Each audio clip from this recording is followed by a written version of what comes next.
Her record is schizophrenic. The only thing that you can be sure of is that Kamala Harris will sell us out to the highest bidder. She will do whatever it takes to accumulate the power and the money, and that's what her record shows.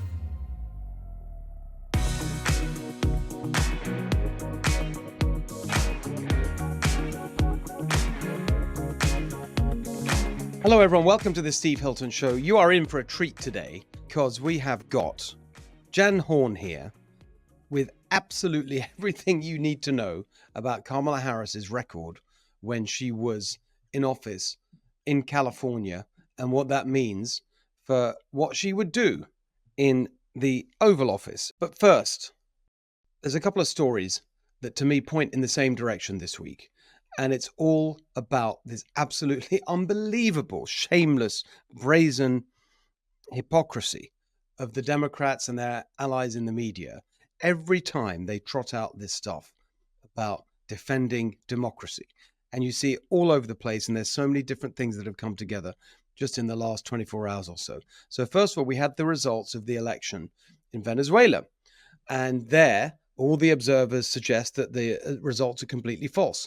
That Nicolas Maduro, the dictator, claimed to have won, actually was defeated, but he's the dictator, he's an autocrat, and therefore he's going to cling on to power. So Q, absolutely as expected, the left here saying, you see, this is what happens when you have an autocrat in power, and this is what dictators do, this is what Trump would do, and then they link it to this speech that former President Trump made. I think it was at a Turning Point event in Florida, and he had some remark towards, I think, right at the end of his speech, which has set off an absolutely hilarious round of totally bad faith, disingenuous, dishonest nonsense about how Trump's a threat to democracy. Let's play the clip.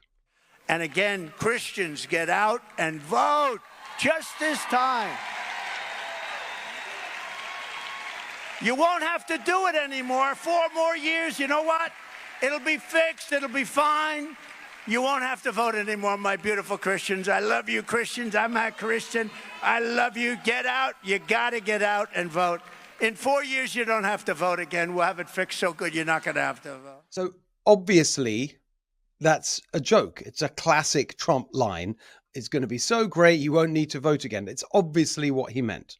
But of course, they're running around saying, see, he's going to cancel elections. I mean, they're really seriously saying this, and they're connecting it to Maduro in Venezuela and saying that he's going to cancel elections. And it's just so unbelievably predictable and ridiculous. But you can't just laugh it off, because these are people who, you know, they seem to really believe this. It's another one. I mean, I talked about this earlier last week when we were talking with Tammy Bruce for the Big Ideas Book Club. I hope you check out that episode. She's got a fantastic book out about how the left uses fear as a weapon to entrench their power. And just in that conversation, it came up. They're constantly talking about existential threats in order to justify emergency action and anything that gives them more power. And one of the things that it reminded me of was Liz Cheney talking about Trump, saying that, again, with a straight face, you know, she's, as I said, not a stupid person, whatever else you may think of her, saying that if Donald Trump wins next time, it could be the last free election in America. So that she actually said that. And you think, what's going on with these people? But they're all saying it. This is what they say. And here we are again. They're comparing Trump to Maduro and saying that he's going to be a dictator and cancel elections. And the whole thing is so insulting to the intelligence, especially when you combine it with the reality of what they're doing right now. And the latest example, this proposal that Biden, feeble old Biden, who's on his way out, just throws in this proposal for reform. He calls it reform of the Supreme Court. It's not reform at all. It's totally neutering the Supreme Court, undermining the Supreme Court. And by the way, when you talk about democracy, it's our Constitution. And the Supreme Court is a part of that Constitution, a very well thought out part of that Constitution, including how it operates, how the justices are appointed, and how they relate to the other branches of government. Biden wants to rip that all up, these so-called defenders of our democracy. They want to undermine our democracy. That's his latest proposal. He wants to have term limits for the justices. He wants to end the whole concept of lifetime appointment which is what guarantees their independence. In one sense, they're the weakest part of the whole constitutional setup because they don't have armies and law enforcement. They don't have money. They just have to operate to keep the other branches in check.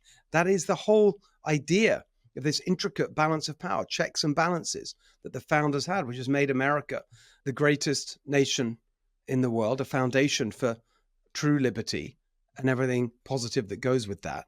And these people that claim to want to defend it are actually the ones constantly coming out with proposals like this one that would undermine it.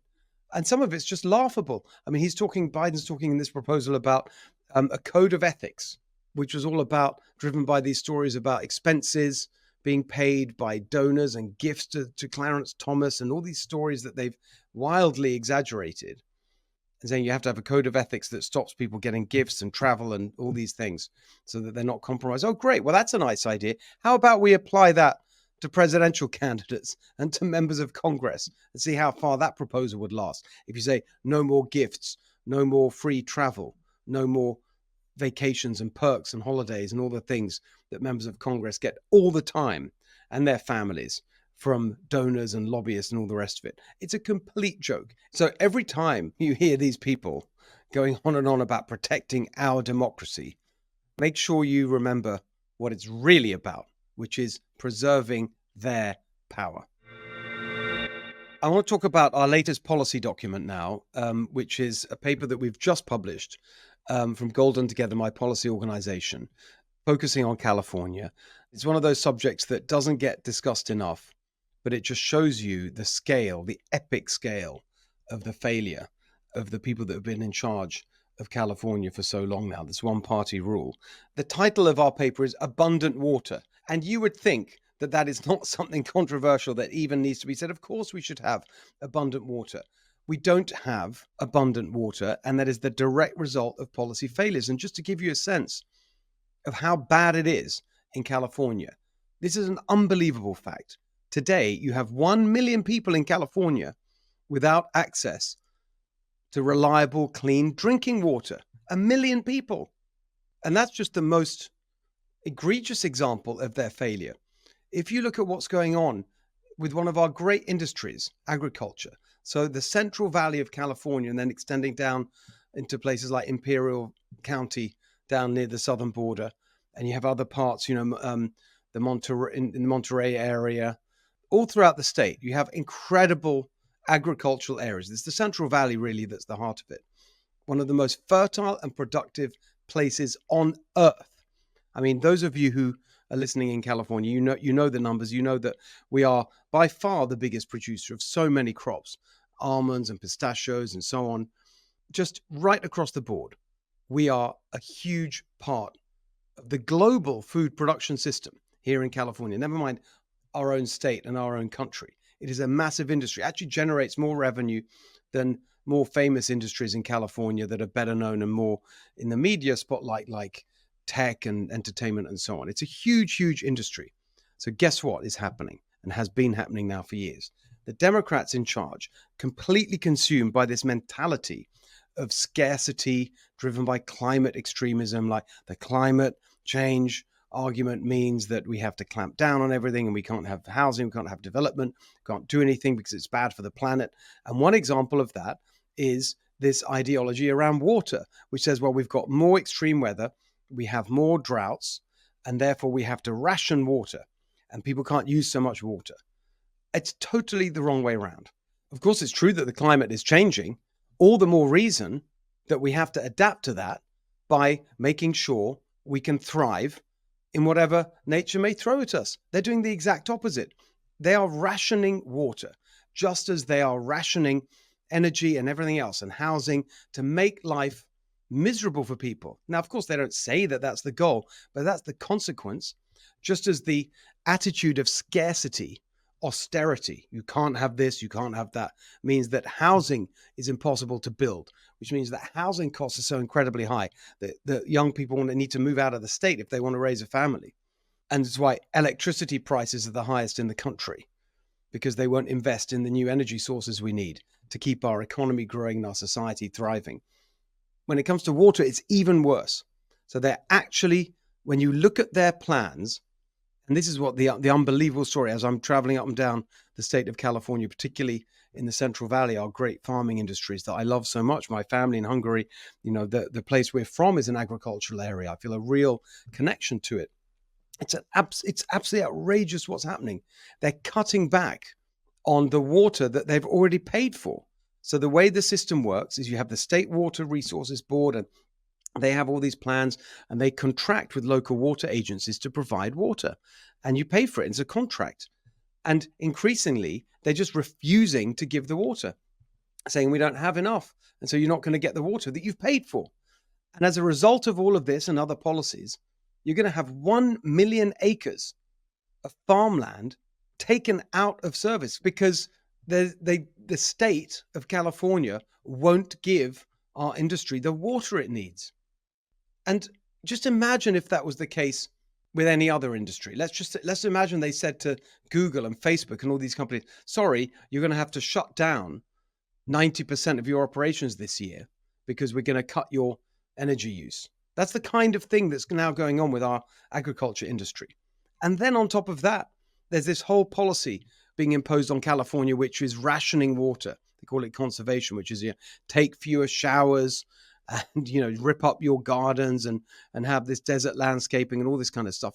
Nothing wrong with that. If you like desert landscaping, that's fine. But the whole attitude that's behind this is you can't have what you need, and we're going to ration everything and cut back. An ideology of scarcity and austerity, progressive austerity, you could call it.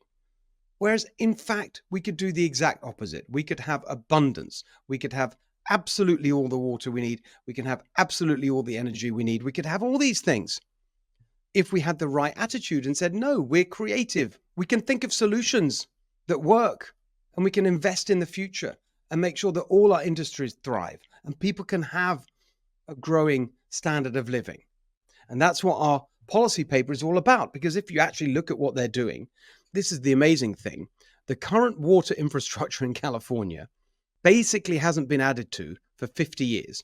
There's this amazing thing that happened in the 1960s, the State Water Project, incredible engineering to provide reservoirs and irrigation and canals and all the systems. It's an incredible achievement. And that's been it for the last 50 years. So we're still working basically with a water infrastructure that was designed for a population of 20 million, and we now have 40 million. And even when the voters voted in a ballot initiative not that long, about 10 years ago, to build more water storage, nothing happened because of endless environmental reviews. It's all stuck. Just one small reservoir that has been approved still hasn't been built. They're now looking at 2030.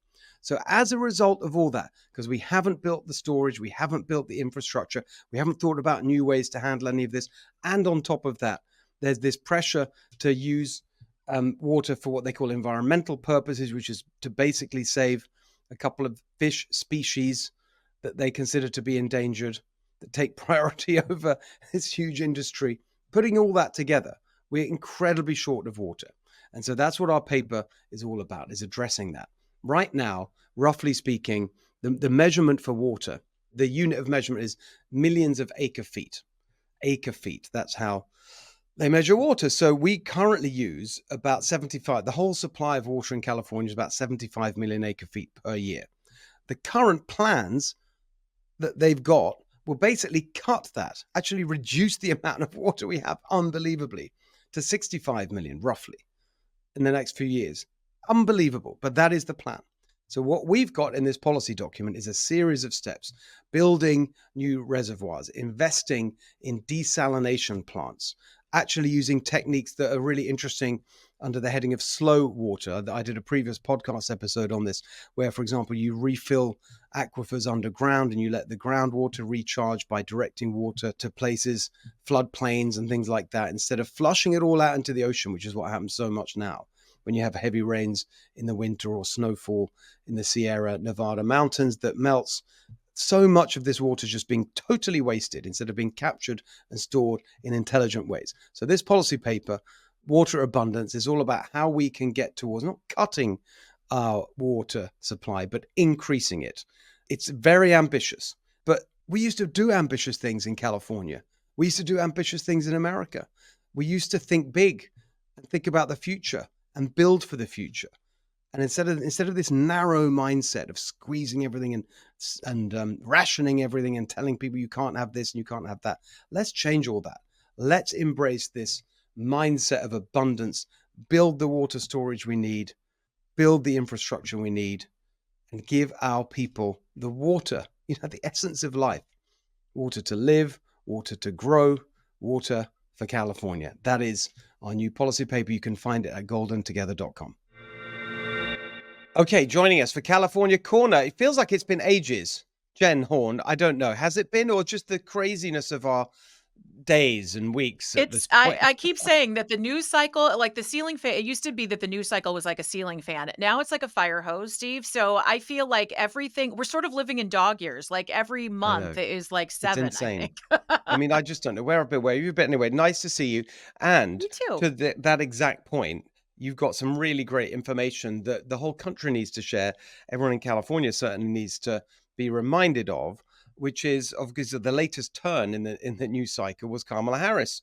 Now they're pretty much confirmed as the Democratic nominee. Biden's out, Kamala's in. What do people need to know? Well, I want people to understand that Kamala Harris is the ultimate transactional actor. And what I think's happening with today's Democrat Party, Steve, is that there isn't like one person running things anymore. It's actually, I think, run by the party elites who have someone who's like a figurehead. That's what Joe Biden was just someone that they could use to pass through the election cycle, who clearly wasn't in control of what was happening in the Oval Office, and other people were working behind the scenes. And I don't think that the Democrat Party wants to give that up. This is why Bernie Sanders wasn't popular with Democrat Party members. He was with the public, but he couldn't be controlled. I mean, you didn't like what Bernie Sanders had to say, but you knew he was like, his ideology was true and that he was going to remain true to his values. And I think today's Democrat Party doesn't want that. They want someone that can be controlled. And that's why they like Gavin Newsom. That's why they saw the useful, I hate to say useful idiot, but of Joe Biden, really. And that's why Kamala Harris is up next, because she's the ultimate in transactional. And so I had a lot of things flying around in my head. I've lived in California my whole life, and I've watched Kamala Harris as she's gone from prosecutor in San Francisco to attorney general to senator to vice president. And I think that I'm seeing the Republican Party really scramble in how to deal with her. And I think what we need to tell people is that she really can't be trusted with our country, Steve. Yes, it is true. She is very progressive. She's probably to the right of Bernie Sanders. And she showed us that as senator with her votes and her co-sponsoring of the Green New Deal. She is responsible for the Biden agenda as well. She owns the border crisis. She was the border czar, despite what people want to say. But it's what she did in California that makes her record really interesting. And, a lot of people will say, well, she's, DEI hire, or she Willie Brown. I just don't think that's the right messaging here, because while those things may be true and she has some stories to tell, she's in the place she is because she is definitely someone who will do anything to accumulate power. So yes, I completely agree with you. And I just want to explain, from my experience in politics, why this matters so much. Because my version of your term transactional, which is exactly right. My version of that is that she's a machine politician, right? Exactly like Biden, exactly like Gavin Newsom, which is that they don't have some core belief system that they're trying to advance other than their own, career, basically. And why is that dangerous? It's dangerous because actually the truth is, when it comes to selecting leaders, in particular at that level of leading a country, where you're not micromanaging, the fixing the potholes or whatever, you're a lot of the job is responding to unpredictable future events. And so, yeah, you can lay out as a politician, well, here's my plans, this is what I'm going to do, here's my policies, whatever. Like, actually, most of what you end up doing is responding to stuff that happens in the world. And so the kind of person you are, the character you are, is actually the really important thing when you're judging who your leaders are going to be. And if you've got someone like these machine politicians, like Kamala Harris, like Joe Biden, like Gavin Newsom, the problem is, because they don't have any guiding principle, they don't have any kind of strong core to them, they will cave to wherever the pressure is coming from. That's right. And so that's why they're dangerous. And you saw it with Biden. because he doesn't really believe, he'll do whatever's expedient. So you end up, as we saw with Biden, caving to our enemies abroad, caving to Iran and all the rest of it, and being weak. Look at how he was in Israel, a perfect example, where, he starts off being, sounding loyal, and he's on the side of the Israel and whatever after the Hamas attack. And then when it didn't suit him politically, just completely running away from Israel and actually being so weak that it's prolonging the war, and so on. And domestically caving to the left, because that's where the pressure comes from. So wherever the pressure comes from, that's where they go. And that's why this is really an important point. It's not just a kind of, oh, look at them, they kind of flip-flop on issues or whatever. No, it's very important for the future and how they would respond in a crisis to events that happen, which is actually the main thing you need to judge when you're choosing your politician. And I think that's really, really well said, because when you hear some of the things that were just floating around in my head, and I went, okay, I got to see what the real story here was, because you remember them over, 20 years, you remember them, but you want to actually dig into it and see what it was. Her record is schizophrenic, and the only thing that you can be sure of is that Kamala Harris will sell us out to the highest bidder. And she will do whatever it takes to accumulate, as we talked about, the power and the money and whatever it is to hold on to something. And that's what her record shows. And so when we're looking back at her record, and she has one, which is why I think it's ridiculous for people to try to make this about her gender or her skin color. She has a record that is worth scrutinizing.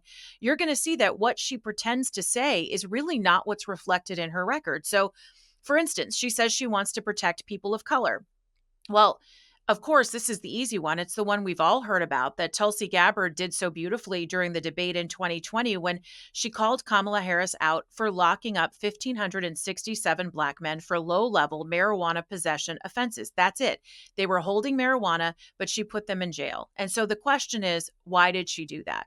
Well, she did it because she was trying to increase her prosecutorial standing in the state of California. And she needed to show people that she was going to be a tough prosecutor. So instead of going after the big cases, the real criminals, she went after people who were holding on to marijuana and probably had an ounce of it on them, on their possession.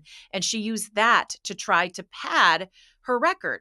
That's insulting if you're out there today saying that you're into criminal justice reform, or you want to bail the Black Lives Matter protesters out of prison, when you yourself were putting those same people away. And by the way, laughing about your own marijuana use when you were questioned about it. I mean, it really is kind of despicable when you think about that. When was that? Let's just make sure we got the timeline right. So when was she doing all that? That was state That was AG. when she was prosecutor. That was when she was prosecutor of San Francisco. San Francisco and, DA. Okay.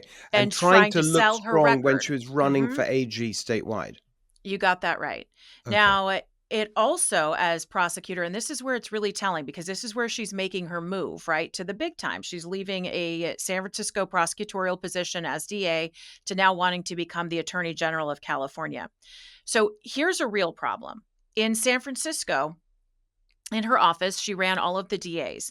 And apparently, for 6 years, the DAs were warning her in her office that there was a lab technician who was compromised. This lab technician was a female.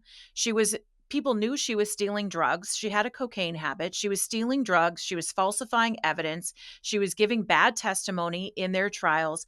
And in fact, there was even one letter that someone got a hold of and published, where undependable was spelled in all caps in the subject line, sent from one of the DAs to Kamala Harris, who ignored the problem until she was running for until she was running for AG, and the scandal went public. And then she had to explain how for 6 years they used someone who was falsifying evidence to obtain convictions.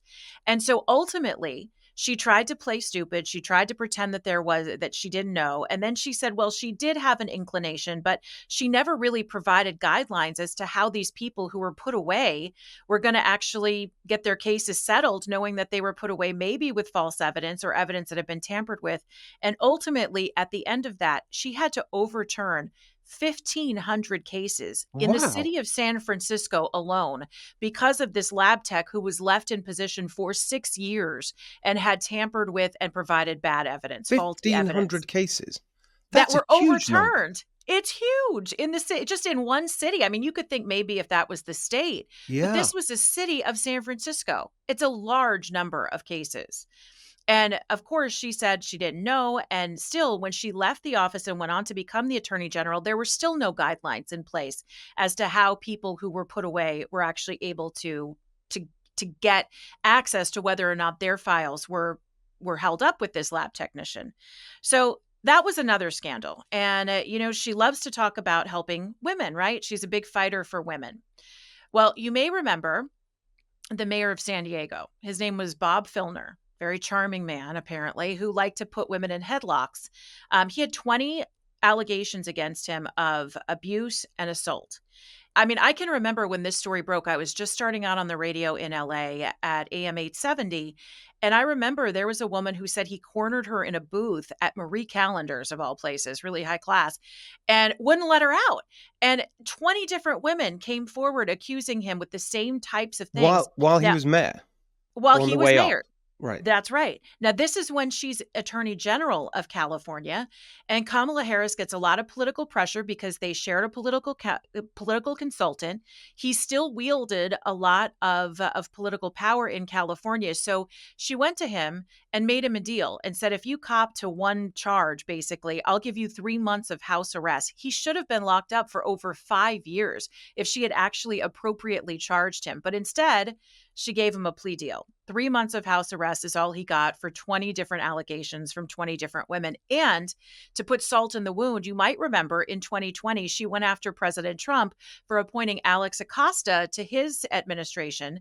And the reason that she was upset about that is because he was the guy who was accused of going soft on Jeffrey Epstein in Florida when she herself has done the same kind of things. Now, I'm not trying to equate Bob Filner to Jeffrey Epstein, but it is interesting that it's okay when you're a prosecutor to make people sweet deals, but it's not okay when someone else is who's not on the same side of the political aisle with you. She also says that she wants to protect the children. And I know you spent time on this program talking with Jennifer Van Laar, who's done an amazing job about what she did with the Catholic Church. But this was kind of a double doozy. So back to when she was DA, the statute of limitations changed for victims of sexual abuse. And so many of the people who were charging the Catholic Church back in the 2000s were no longer able to file criminal charges against the church. They had to file civil cases. And apparently, Kamala Harris's office refused to cooperate with any of the victims to turn over their investigative files and all of the information that they had accumulated over 80 years of abuse. All of the history of that was kept under lock and key in Kamala Harris's office. From what I understand, she helped nobody who came to her office for help. And the reason that she did that was because because of the political power and the sway that the Catholic Church, the Archdiocese, held in San Francisco. And she decided it wasn't worth going up against them. Now, full disclosure, I'm a Catholic, Steve, but you know what? When you have all of these cases, you need to address them regardless of the political Yes, power of or money course. they hold. And if you're really all about protecting children, this is absolutely something that you should be doing. And the fact that she refused to cooperate, I think, tells you all you need to know, that she is power hungry and not concerned about the victims or about the children who were impacted by this. I mean, it's just pretty stunning because she comes out and presents herself in one way, and there's Yeah. all of this evidence. And this is just scratching the surface. There are stories that have been given to me after I started doing this research that I'm still digging into from people who were here illegally and brought into programs by Kamala Harris. I don't know if you heard about this, but she had a program in San Francisco when she was DA that allowed people to have their records wiped clean if they went into like a work service program. Well, one of these illegal immigrants who was here illegally, obviously up in San Francisco, and was stealing purses and stealing things from people. He was arrested in and out of jail. She put him in this program. And while he was in the program, the man tried to steal someone's purse and then ran her over with a car, basically breaking in her skull. And Kamala Harris's response to that was, this is a terrible story that just puts a pimple on the face of this program. Now, I'd say a serious assault like that is probably more than just a pimple, but Again, it's about the look of the program. It's about what it looks like on the outside, not who she's protecting on the inside. And then, of course, finally, she says she protects marginalized communities and she wants to prioritize safety. And now, one of the big ones is she's the prosecutor and Trump is the convicted felon. Yet she was the one who's created a sense of lawlessness in California. She was one of the authors of Prop 47, Steve. She helped name it, the Safe Neighborhoods Act. This was a bill of goods that California is still paying for today that has really presented us a place of chaos, lawlessness, where people can get away with things like stealing anything they want under $900. They can get away with date rape. They can get away with all of these things now as a misdemeanor rather than a felony. And she owns this. She owns Proposition 47, which has taken all this time to finally even amend and not even take away fully with Prop 36, which will be on our ballot in November. So these are things we have to remember about Kamala Harris as we move forward into figuring out who is going to be the best choice to lead the country in 2024. Exactly. Brilliant. I mean, some of that, I'd seen some of it. I didn't know. Really good information there, Jenna. And I think it's just important that, people understand that she's not Yeah, just got, I mean, it's like, I guess there's some version of what that line that her mother told her about the coconut tree, right? She right. didn't just, as a candidate, she did, I don't know what the she didn't just sort of fall out of, the Embarcadero in San Francisco and, and turn up in Washington. No, she has a record, right? She says, didn't just suddenly show up. And I think it's very, very important that people understand this. And it is the right judgment. It's like, well, what are you going to be like if Right. we actually put you in a decision-making role? I mean, we've seen that she's, hopeless on the specific issues that she's been given to deal with as vice president. That's why, not allowing them to memory hold the whole border czar thing is so important. But actually, it's a very consistent pattern what you've laid out there over decades actually.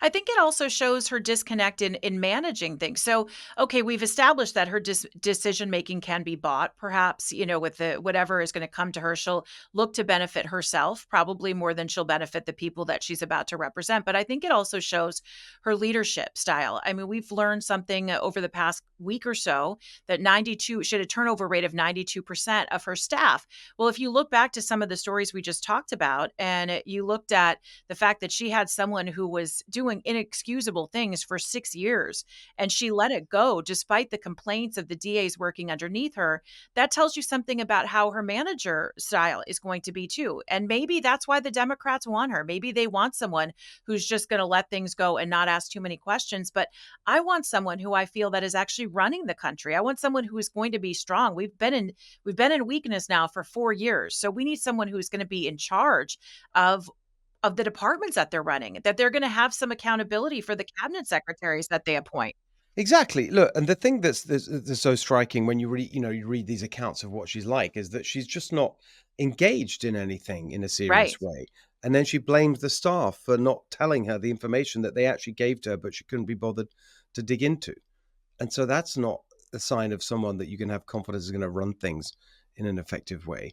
The other thing is just I saw this interview on CNN actually, where they went back to one of it was the cop that was killed. But this is going back to San Francisco DA, and there was a controversy because she didn't request the death penalty, and actually Dianne Feinstein, who was then the senator for California, but from San Francisco, former mayor of San Francisco, was really upset about it and kind of stood with the cop and kind of didn't publicly berate her over it, but really sent a message that the DA, Kamala Harris, should have requested the death penalty.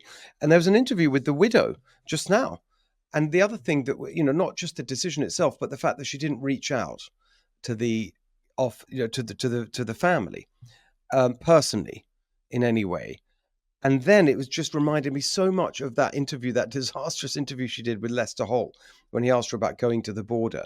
And she gave this, do you remember this ridiculous flim flam? Well, I haven't been to Europe. we have, but also it wasn't like it was like we have been, like, who's the we? What are you talking about? She gave an answer like that when Yeah, they said, did you reach out to the family? She said, we reached out. right. Our office went through the protocols or whatever, and it's just the same kind of slippery, evasion of responsibility. I think, what you're touching on there, I think is so important. It just really hit me as you were saying that. So because I think the Democrats are using these transactional actors, these people who are the machines, they are not personally connecting to anything. This is, if you look back at Biden checking his watch when the bodies of those military members come back from Afghanistan, when you aren't making the decisions, the blood isn't on your hands, right? And so if you're not personally connected to something, you may not feel that ownership. And maybe that's the risk also of having a big machine operate the country instead of one person. I mean, I look at President Trump, and you can say what you will about what he says or how he says it, but every time, at least the times that these highly publicized cases with illegal immigrants killing women, or these Gold Star families, President Trump was there every single time, and he wasn't even president. I think that you can say what you will, but he feels a personal responsibility that's missing from Kamala Harris, that's missing from Joe Biden. And I think it is because that party is being run by the big machine. So there is no personal accountability for what happens. And it's a really broad point as well, which is something I've always felt about the left increasingly, is that they've become so ideological that they actually don't care about the human impact of Yeah. things. It's not about individual people. And they talk about the people the whole time, but actually they see it as a kind of generic thing, not as individuals. I mean, it's a perfect example. I mean, if you just even drill that kind of same thing down to California politics, which we've seen one party rule in our state for such a long time. When Gavin Newsom, and I know you're going to be talking about this, when Gavin Newsom talks about homelessness, he's always talking about the money they've spent. There's never really like stories of the human impact of homelessness. Or for instance, there was a story, and it was such a silly one, about the metro in Los Angeles, which I keep laughing on our local show. We need to make that into a regular segment. There's so much crime on the metro. It's like you need it from the crime blotter, just metro edition. And one of the things that they were touting as an accomplishment, because security and crime is so bad on the metro, is that they're actually installing taller gates at the metro, and that they're leaving the elevator doors open, which obviously means people who are disabled can't use the elevator because they don't want criminal activity to happen in the elevator. And I was thinking to myself, as they're celebrating this, literally the story was that someone got stabbed in front of the metro station in North Hollywood, where they're actually celebrating that they have these big tall gates installed to help protect the people on the metro. Last Thursday, somebody gets stabbed as they're having this celebration. I mean, this is how out to lunch and how separated they are from what's really happening. We need politicians who are connected and actually Yes. take accountability for the stuff that's happening. Don't celebrate a 10-foot gate while someone is getting stabbed up the escalator. I mean, it's ridiculous. But it's so true. I mean, it's like they are totally, it's a great point. They're just divorced from reality. And so they sort of tell this narrative, oh, we're the social justice people and we care and we're compassionate. These horrible, cruel Republicans and Trump's a monster and whatever. Meanwhile, in the state that they run with, one party rule, everything's a disaster. And the people that they claim to represent are hurt the most. And That's then, right. but they're focused on all this political stuff. Like, I mean, the last example, then we better wrap it up. But this was overnight. We're taping this on Monday morning, the 29th of July. Just overnight, this thing popped up, which is, so Elon Musk retweeted this sort of parody ad of Kamala Harris. Did you see this? And I did. It's funny and it's so obvious. I didn't know all the first time I was aware of this story was Gavin Newsom tweeting or posting that he's going to sign a bill making it illegal to distribute stuff like this, AI, Oh my fake, gosh. whatever. Like that. That's what And the Gavin. ad was something like, So, Kamala Harris is now the nominee because Biden's decrepit, or no, he no, and finally it was stepped in down. her It was something voice, but it silly. but it Yeah. was like, okay, so then, oh, and I thought, oh, that's really terrible if they're trying to pass it off as a Kamala Harris ad. Right. I agree, that's terrible. I'm not sure, the law is the right way to deal with it, but still, that's not a good thing. So then I must see this ad that Gavin Newsom is saying should be illegal. Right. Okay, so then I went and I found it and I did a few stories. It's so obviously a joke. I know. So obviously, Just a it's joke. funny actually. It's clearly like, and actually, what's so amazing about it is that the ad says, it literally, I mean, you were talking about DI, and the whole thing is about, well, obviously, I was in her voice, I was a diversity hire, and then I only, got this because finally Joe admitted his senility, and Right. went on and on like this. It's just so obvious that she wouldn't say this. Like, you've got to be, demented to think that this is like anyone would think that this is anything other than a joke. It's like an impressionist. Are we going to ban them? When you have people doing Exactly. impressions like on TV, what's this about? Anyway, as I pointed out then, and I sort of reposted it, I said, look, okay, so right now here in California, we have, just among other things, America's highest unemployment, highest homelessness, and highest poverty rate. But never mind about any of that. What really matters is making it illegal to mock Kamala Harris. And that's what they're focused on. And maybe Gavin's dense enough not to realize it was a joke. But you know what? If you fall for stuff like that, you got to look in the mirror. It was so clearly fake. It's so silly. It's sort of, it is exactly what I was just talking about. The Metro is worried about saving $1.50 and getting that fare they're more concerned about that than they are about the stabbings that are happening on the platform. That's Gavin Newsom, more concerned about preventing people from laughing at a fake ad than he is about solving homelessness or our failing schools or the crime problem. It's perfect. It's just unbelievable. It is, isn't it? It's really. I think I'm afraid that's how. There you are. You see, we're in sync. I that was the last word of my. I just put unbelievable, which is one of those words I regular listeners will know. I say all the time, and then I always correct myself and say, no, it's totally believable because this is who they are, and we should just not be surprised anymore that this is how they behave. Anyway, great to see you, Jen. We should do an AI version of the show and see if Gavin bans that. Actually, you know what? We'll take a vacation week and we'll see how it goes, and then see what Gavin has to say. Of course, if it's us, he'd probably be fine. He'll be like, who cares? Just don't mess with Kamala. Exactly. Great to see you. You too. All right, joining us for Candidate Corner today, Joanna Garcia Rose. She is running for State Assembly. We are taping this on Monday, July the 29th, and I'm very excited. I'm going to be actually with you in your district for an event to support you tomorrow, Tuesday. But just so we'll get together then, and that's going to be great. But just to our audience across California and the country, just tell them about yourself and your district and why you're running and why this race matters. Well, I'm Joanna Garcia Rose, and I'm the candidate in Assembly District 27 that's able to beat the incumbent in the primary, and we are moving forward in a really positive direction. I decided to run when I was working as a tax auditor for EDD for the state of California, and I just thought, who's auditing the legislature? We're auditing all of these employers and businesses and making sure they're paying their fair share of payroll taxes. But I'm seeing all this waste and, fiscal irresponsibility. So who's going to the assembly to make sure that they're doing their jobs and being responsible? So I decided, there wasn't anyone running against this incumbent. And I decided with some encouragement that it would be a good opportunity to give people a choice. That's amazing. The EDD, for those who know, the Employment Development Department, absolutely disastrous performance in the pandemic. And you'll probably tell us generally, but famous for just, I can't even remember now the totals of money that was kind of wasted. And yes, I worked in the audit division, so I would audit employers and their payroll taxes. But we got kind of repurposed during COVID. We were all sent home, and to people in the department, it wasn't employees' fault, and it wasn't, disastrous for us. We were just kind of doing what came top down. We were just following orders. So the orders were, we had antiquated systems, we had understaffing because we were at the lowest unemployment we had been in a long time, and then we got inundated with literally millions of claims in like 24-hour periods. And so everyone got redirected to push this through. But there was definitely a lot of oversight and protections in the chaos of trying to make sure that people got their money.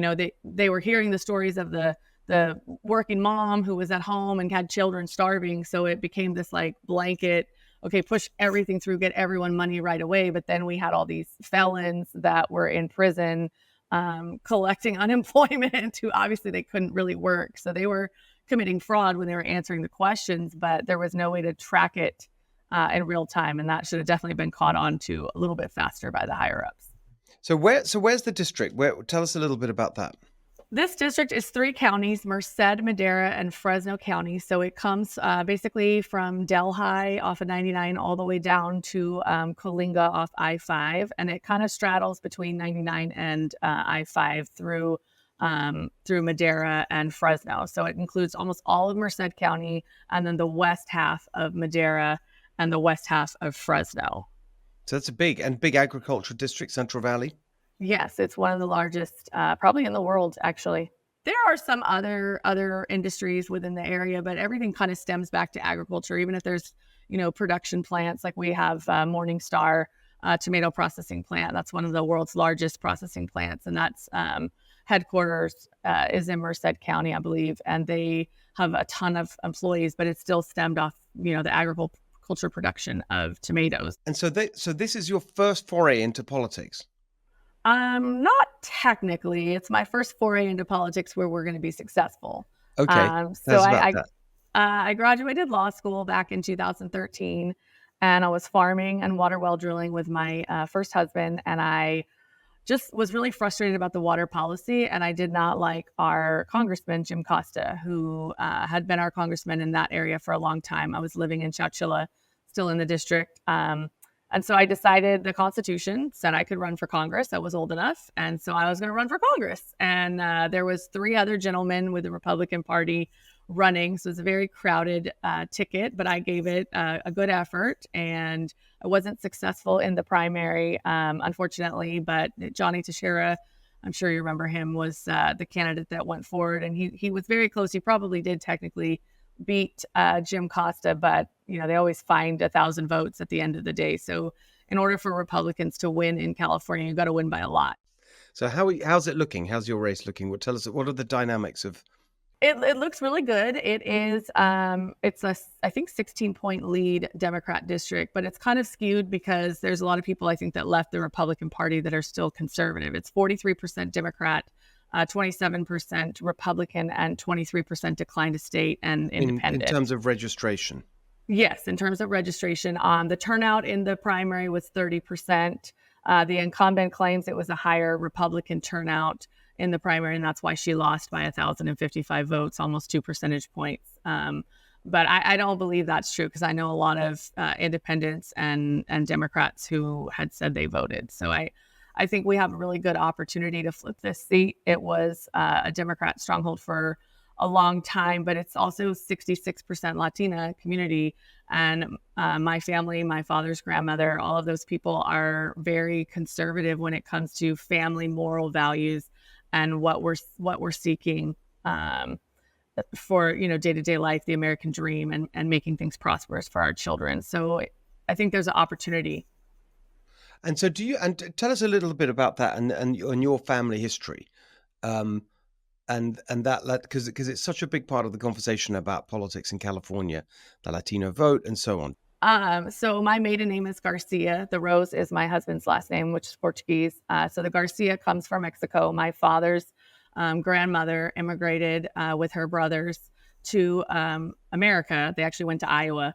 And his father was born in 1927, the first generation here in America, born in Iowa. And then he went on to serve in the military. Actually, during World War II, the day after he turned 17, my great-grandmother had to sign the permission slip so he could deploy, because he just really wanted to fight for our country and holding our freedoms. And then he served until his death. I believe it was like 77 when he passed away. He had a blood clot that went to his heart, and he ended up passing away before my parents were married. But he played a really crucial role in kind of, I think, my dad's upbringing. And his mother always had her green card. She never had citizenship. She didn't speak much English, according to my mom. But they communicated, and they ended up moving in the late 70s to California, down to Orange County. And I believe I still have cousins that are down in that area. But that was kind of how my family came to California. And so, the American dream is important and crucial, and it needs to be shared. But there's protocols and there's rules. And if we take away those protocols or rules, where do we draw that line of what's acceptable and what's not acceptable? So, even though I'm not running for Congress and I don't affect the border, it's a number one topic here in California that people ask me. So you said 66% Latino in your district, is that right? Yes. Did I get that? Yes. Yeah. So let's talk about that particular issue, because you're right there and you really experience it, and you're in touch with all sides of the argument. So the thing that you hear all the time is with this issue of immigration and citizenship and status and so on, is in particular, it's almost always the one that's cited, which is the agriculture industry, right where you are. It couldn't function without illegal immigrants. And so it's just, and you can criticize the policies that have led us to this point, some combination of the open border and the messed up immigration system. And you have Democrats saying the whole time, we need comprehensive immigration reform and so on. But in the end, in just a day-to-day practical sense, the conversation here is, yeah, but like we have to find some way of making this okay, because our whole industry depends on workers, many of whom are here illegally. So how does that issue play out for you in your campaign? For me, I get to reference my congressman, who's a conservative, John Duarte, and his policy and plan as far as immigration goes. And I'm supportive of that. He kind of has a 3-step approach, which part of it does include the, terrible word amnesty that a lot of people don't like. But there has to be some sort of a pathway, just because I kind of think of things. I have a 3-year-old son, so I kind of think of things on toddler status. If I leave cookies down at the table that he can reach, I can't then punish him for coming over and eating a cookie because he's 3 and he sees a cookie right there. So if we don't secure our border, are we really going to penalize people in a way that's irreprehensible for coming over here? They know it's better here. They came here with their family. And then you start kind of getting to the point where you have these multi-generational issues where, right now there's people that are my age that were born here, and their parents came over illegally, and their parents are still illegal, but their parents are probably providing their childcare while they work a job that pays into taxes, and they be, conformed positive citizens in America. And when you say carte blanche, like they say, oh, we're going to just mass deport everyone, that shouldn't be the case, because we don't want to rip apart families. I definitely agree with mass deporting everyone that came over recently and everyone who's a criminal or a rapist or has mental health issues. And, we need to have some sort of care in the way that we do that, because we need to make sure that, we're deporting the rapists back to their country and we're notifying their government. If their government chooses to do nothing with that person, that's on them for their future crimes in that country. But we need to stop spending our taxpayer money on providing a lifestyle, especially here in California. I had to change jobs in order to stay in the race. It was a Hatch Act violation working for EDD because they get federal funding. So I work for CDCR, which is California Department of Corrections and Rehabilitation. I'm the high security business manager here. And I know it's $132,000 per year to incarcerate a person. And what that means is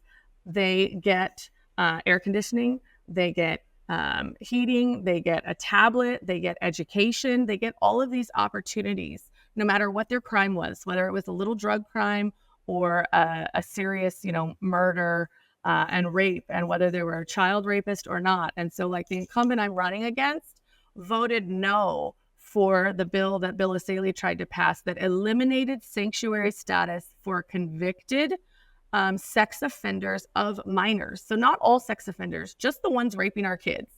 And that we would have to be able to let ICE know and be able to deport them back to where they came from. It's amazing, isn't it? And, I have friends that have family, down in Zacatecas and different areas of Mexico, and they're kind of off the grid on the big grandpa's farm without, the same commodities that we have. Electricity, running water, all of those things are a little bit different down there. So I'm sitting there watching these people that are incarcerated in a California prison, living their best life surfing the internet. And then, they raped a child when we could just deport them back to whatever third world country they came from. And it would be $0 for taxpayers to do that. It's a great point. It's a very clear. What about can you tell us a little bit about the let's call it the Duarte plan that you agree with? Because I think that's very, you've obviously touched on elements of it.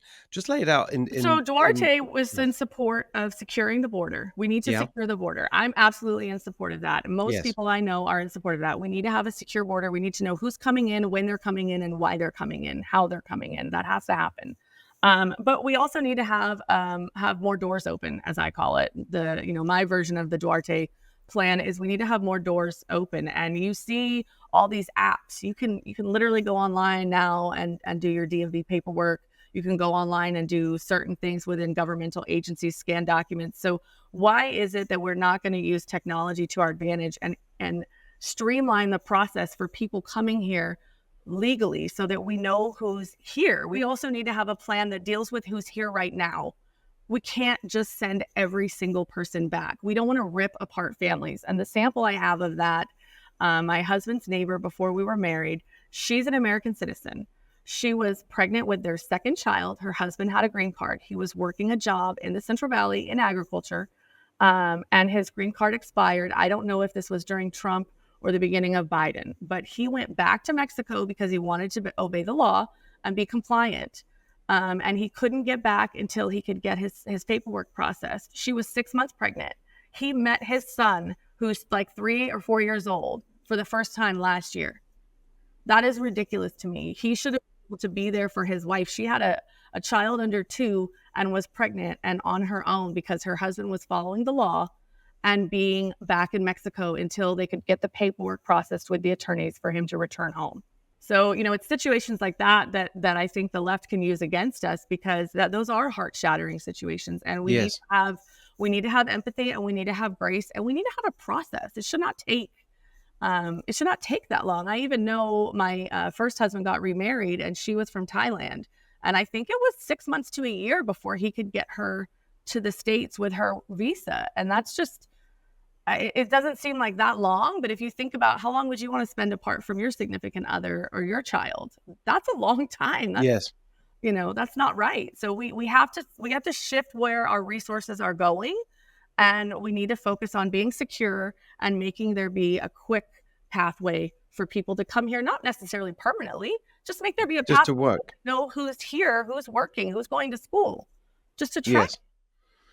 And there used to be, what's the sort of concept there in terms of, because you're right. That word amnesty is the word that kind of, makes any conversation about this so complicated. And I think it's because I wasn't here when much of this happened, but I've talked to enough people and I've heard from enough people that one of the reasons that people feel so strongly about this is that they feel that they were betrayed, that in the past they were sold a combination of, we will secure the border and we'll give amnesty to the people who are here, but we will secure the border. So the amnesty doesn't create an incentive for more people to come illegally. But basically only one part of that was done. So effectively people were left and nothing happened to them, but the border wasn't secure. And so more and more people came.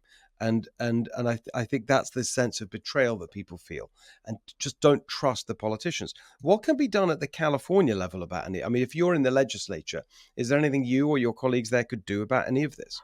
It's going to be tough in California unless we flip a lot more seats. They've had a supermajority for a long time, but I do think the time is shifting where people are getting frustrated. I have a lot of friends working for the government, and just, my childhood being raised. I have a lot of friends who are on the other side of the spectrum as far as, socially and politically. And even those people are like, well, maybe we should listen to the Republicans and be fiscally responsible right now, because, we have billions and billions of dollars of a deficit in the state of California. And it's crazy because we just had billions of dollars of a surplus in the state of California. And so we could technically kind of do what Texas and other states have done that are border states, where we create our own security because we want to shore up what's happening here in California.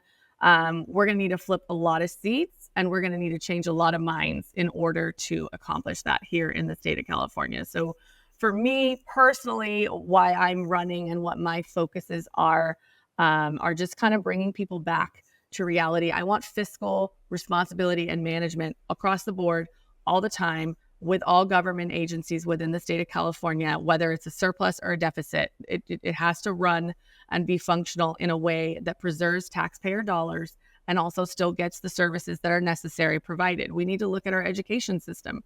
What are we spending money on, and where are the priorities? I want my 3-year-old, when he starts school, to learn history, science, math, reading, and writing. We have so many children right now that literally can't even read or write. I've had countless employers across this valley talk to me about how they have an 18-year-old straight out of high school, and they hand them a 1-page, 2-page application, and it takes them hours to fill it out, and they have no idea. So, That's very disconcerting to me as a mother, because, children should have an opportunity to thrive and do well, and you shouldn't have to go to college to do it. You should be given tools right out the gate when you graduate high school to at least do something. I was able to work a job while I was in high school and able to get jobs after high school based on my skills and ability. I get better jobs now that I have all these degrees and all these college credits, but I could still get a good job when I graduated. And I don't think that's the case right now for a lot of our youth. And the crime situation, I was just telling someone about that the other day. Newsom and everyone's touting crime is great. There's no crime. We've had the lowest numbers ever. Well, that's kind of like saying everyone's getting an A in a class. If you change the scoring matrix, sure, everyone can get an A in a class. I took a chemistry class in college. The highest grade in that class was probably a 60%. I got a C with a 49%. Why? Because there was a curve. So if we use the same matrix we were using 20 or 30 years ago on judging crime in California versus today, I guarantee you crime is off the charts. But we're not using those same matrix because it doesn't make the people in charge look good. It's so frustrating because at the same time that all these things are moving in the wrong direction, the outcomes on education, on crime, on everything. And this is to your point about the auditing function that needs to happen. The actual budget of the state of California has nearly doubled in the last 10 years. It's an amazing fact, even after inflation. And you think, well, where's the money gone? Everything's worse. The population hasn't increased, not by much. It's basically flat. They've doubled the budget effectively. And you just think, where's the money? And it's so infuriating. And it's our money. And we look around and everything's worse. That's why it sounds like we need you there. Businesses incentivize people to be, if you're a business owner, you're incentivized to be efficient and effective. Why? Because you get higher profit and bigger margins. You make more money. We do not do that in the government. We need to incentivize people to save money, not penalize them. In the state of California, I've literally seen, I was tracking something the other day, they spent $15 million on it. Some furniture for institutions. And I said, well, there's a bunch in storage. Why did we spend $15 million? Shouldn't we have spent maybe 8 or 10? Like, did we need all this extra stuff? And they said, oh, well, that was the year we had all that money. And if we didn't spend it, we lost it. Wait, what? So you literally spent millions of dollars on furniture that we didn't necessarily need because you were afraid to give it back. And that's okay. That's human nature. We all have that. You're not going to want to give something to your sibling or your friend or your parents that you could keep, but we need to create a kind of like a bank account. When you save your money, you get to be rewarded for that. So if we had all these agencies and departments, which there's no shortage of them, the ones that we have, I've worked at quite a few, where they were incentivized to be able to save. There's a threshold on the amount you can put in savings. That's crazy. Why? There should be maybe like a 5-year window where after you've saved X dollars, it needs to have a turnover or something like that. But we need to incentivize agencies. It's a brilliant point, and goes to the heart of why everything's such a mess, actually.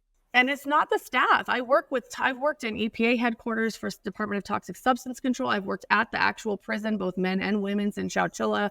I work here at CDCR headquarters. I worked for EDD for a long time. I've worked at several different places, and the staff are great. The staff know how to do their jobs. Everyone talks, poorly sometimes about, government workers, state workers, but it's not us. We have to follow what the legislature tells us to do. We have to follow what our governor's leaders, there's appointed secretaries, there's appointed positions of leadership. And so we have to follow all of those directives from these higher levels, and they are not cost effective. They do not make any sense to me. I've seen AB5 was coming down when I worked at EDD, and that was such a mess. They had to do all these different trainings. I remember Uber workers were an employee, and then they got legislation passed. So then they weren't an employee. So there was a 10-month window when they were an employee, and the rest of the time they're independent contractors. To me, that's insane. They should have really, when the legislature is passing regulations, you really need to reach out to the agencies that you're governing and figure out what makes sense, there needs to be a better dialogue and a bigger involvement. I mean, even at Sex Offender Management Board, when I was at CDCR headquarters the first time, there was a loophole. If you were a sex offender, you were put on parole for X time. Well, if you were on parole for like 5 years for raping children, you could just go to a convenience store and maybe use a knife or do something low level, get back to prison and serve a 6-month sentence. And then when you got out, your new parole trumped the old parole. And so they couldn't get anyone at the time back then in the legislature to fix that loophole. And you don't think these people talk when they have nothing better to do but educate themselves on how to be better criminals? They get all the law books, they get all these resources. So, it's just frustrating because it's like I was an analyst for that department. So we had regular monthly meetings with all these law enforcement leaders from chief of police in LA up the whole state. And it's like, they all saw this problem. Why didn't anyone come to this board before they passed the legislation? Like, why didn't the legislature come to this board and say, this is what we're going to do? Do you see any issues? Absolutely brilliant. You see, you'll be so valuable there because you really know how it all works and why it doesn't work. But it just, we got to leave it there, Jen, and I have a feeling we'll be talking a lot more. But I just want to leave you with one thought, and it connects to an issue very close to your heart and your community there, which is water. So at my policy organization, Golden Together, we publish these policy reports. We do roughly one a month, and the latest one is on water. It's just coming out shortly. And so I've been doing the policy work on it. And we're not the government. We don't have any resources. But we read and we talk to people and we get input. And so they're pretty sort of short and specific, these policy documents. And I just remember I think, about what we need to have abundant water in California. So we've got this pretty short document. It's full of these are the specific projects, right? We need this. We need to build this storage and incorporate this thing, like highly specific. And then I thought, and I watched something, Gavin Newsom talk about water and how we're doing all this great stuff on water. So I thought, and they referenced the water plan, the state of California's water plan.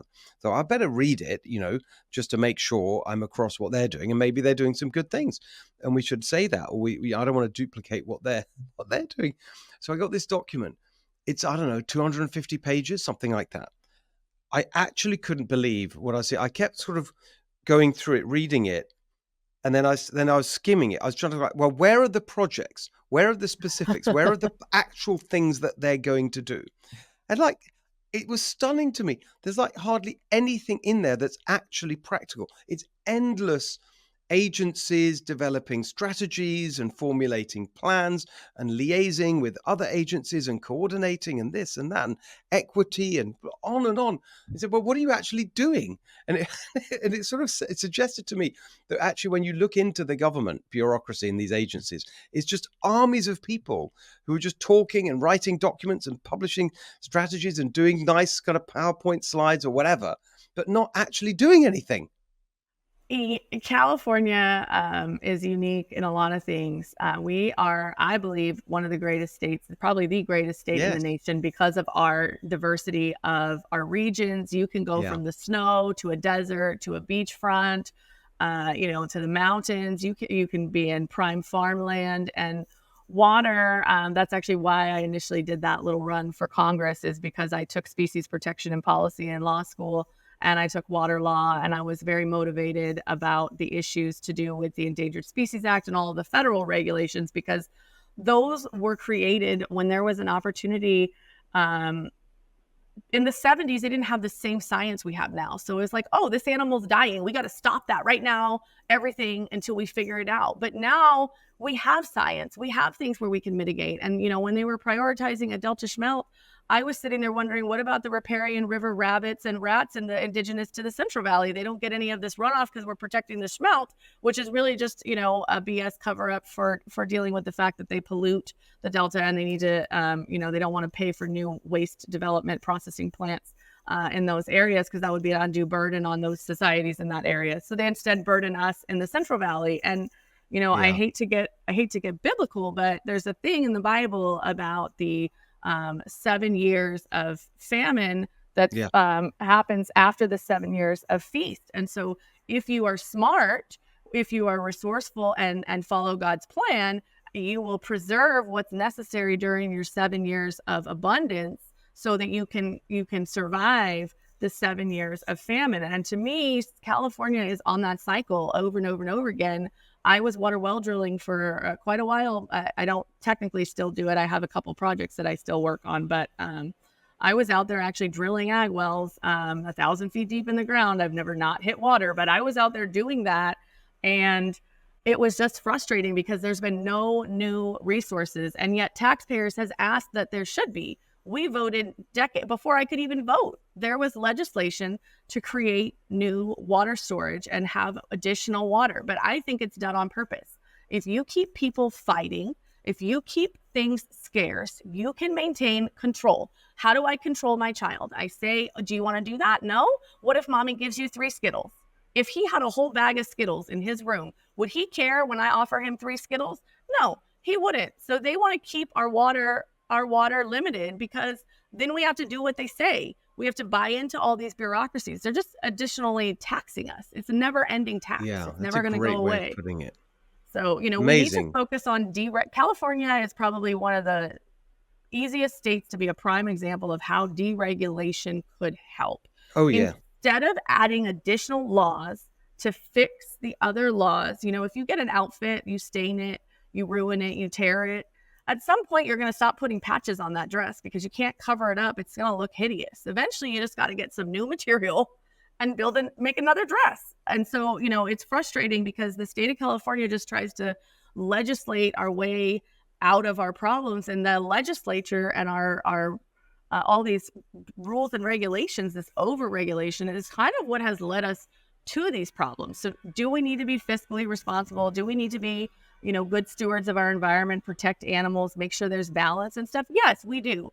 And we have great science to help us do that. But we don't need to draft additional bureaucracy and legislation to accomplish that. We need to reduce what's there, and we need to see what will work in place of it.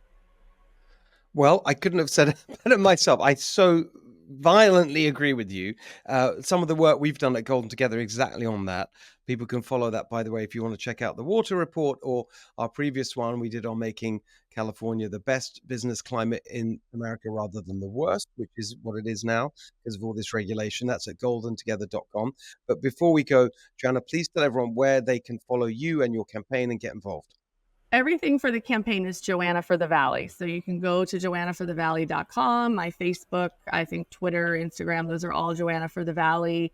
Definitely always looking for additional support. This is a unique race because the incumbent is the number 2 fundraiser compared to Robert Rivas, who's the leader of the assembly on the Democrat side. So it's a big, big challenge, but we won the primary. We can win again in November. We don't need the $10 million she's going to try to spend to beat me. We don't need anywhere near that because Republicans, conservatives are smart with their money. We're responsible with our money. So we need a little bit of money to print materials and get the message out. But people are hungry in California for this message. People are ready for a change and balance. I don't want to see us flip. I mean, I would love to see us flip, but let's be real. But I don't expect to see us flip.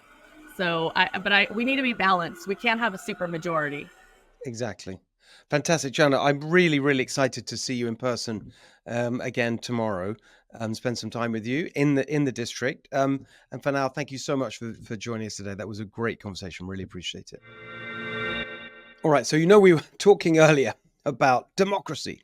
Well, one of the foundational elements of a real democracy, I know we're a republic, please don't write in, but a democratic system where the people are in control. Free press. And for a few glorious weeks in America, it felt like we actually had a free press where the media was reporting on the news fairly and honestly.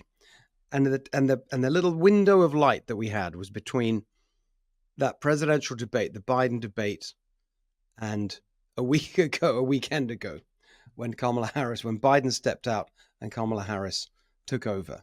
And for a few weeks, we had a media that was accurately reporting on what was going on with the president and the Democratic Party. And it no longer was what has been the case for so long, which is basically state-run media in America supporting the Democratic Party. But that's all gone now. And we're back to where we were which is state-run media, which is the Democratic Party's media arm, being most of the media that you see. The mainstream media, as we call it, is the Democratic Party. It's their propaganda operation, and it's just so unbelievably gross. If you watch the way they're sort of fanboys and fangirls for Kamala, and it's amazing. She's raised all this money. She's got all this enthusiasm. Oh, isn't it incredible? And she's got all these memes, and they're taking.